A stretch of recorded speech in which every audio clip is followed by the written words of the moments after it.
ఇలా కరీంనగర్ కాపాడుకున్నది నేనన్నా. మీరందరూ అర్ధరాత్రి ఇంట్లో మీ భార్య పిల్లలతోని మీ కుటుంబ సభ్యులతోని ప్రశాంతంగా పడుకుంటే అర్ధరాత్రి కలెక్టరేట్ లో దేవాలయం ధ్వంసం చేస్తే బయటికి వచ్చి ప్రాణాలకు తెగించి కొట్లాడింది బండి సంజయ్.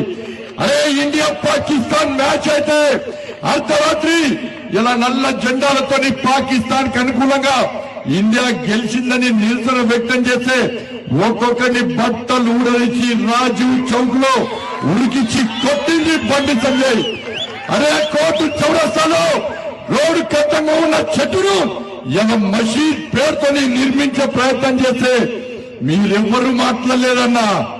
మీకు ప్రతినిధిగా ఈ ధర్మ రక్షకుడిగా నేను ఆ చౌరస్తాలో చెట్టును వేర్లతో సహా నరికేసి ఇలా ట్రాఫిక్ ఇబ్బందులు లేకుండా చేసి జైలుకు పోయిన వ్యక్తి మీ బండి సంజయ్ అన్న.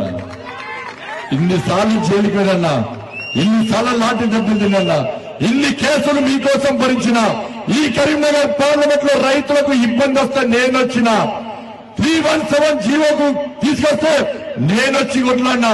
ఆర్టీసీ కార్మికులకు ఇబ్బంది వస్తే నేను కొట్లాడినా. యువతకు నిరుద్యోగ సమస్య మీద నేను కొట్లాడినా. ఈ కరీంనగర్ సమస్యల పరిష్కారం కోసం నేను కొట్లాడినా.